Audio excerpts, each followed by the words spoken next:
네, 이 사안 취재한 김필중 기자가 나와 있습니다. 경찰국으로 1980년대처럼 정부가 경찰을 통제하지는 않을 거다. 이게 이상민 장관의 주장이죠. 네, 그렇습니다. 독재 정권 유지를 위해서 민주화 운동을 경찰이 적극 탄압하도록 내무부가 몰아붙이던 그때와는 다를 거란 겁니다. 그러면서 행안부 경찰국이 경찰 수사나 치안 활동에도 영향을 끼칠 의도나 권한이 전혀 없다면서 이렇게 밝히기도 했는데요. 직접 들어보시죠. 네. 주의규칙을 한번 정확하게 한번 읽어보십시오. 그러면은 일부가 우려하는 수사에 대한 간섭이라든지 전혀 상관이 없다는 걸 알게 될 것입니다. 네. 물론 군사 독재 시절과 지금이 상황이 여러모로 다르죠.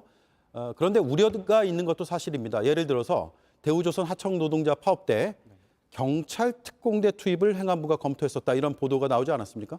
네, 그렇습니다. 지난 20일 이상민 장관이 경찰 고위 관계자에게 경찰 특공대 투입 검토 지시를 내렸다는 보도가 나온 겁니다.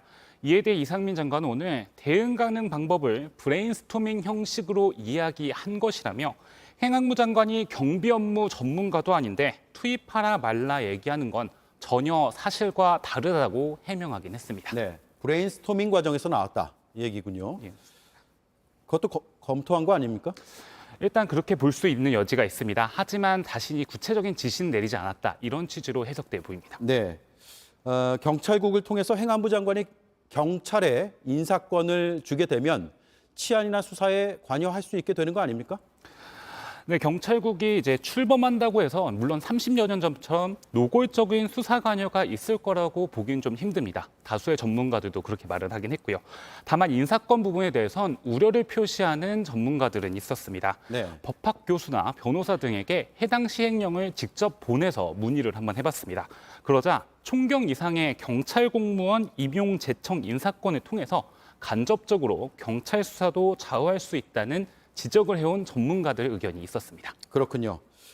경찰국 얘기가 나온 지 3개월 됐는데 빨리 통과가 됐습니다. 3개월 만에 31년 전으로 돌아가는 게 아니냐 이런 우려가 있는 것도 사실입니다. 그런 우려를 낳지 않도록 운영을 잘 해야겠습니다. 김필중 기자 잘 들었습니다.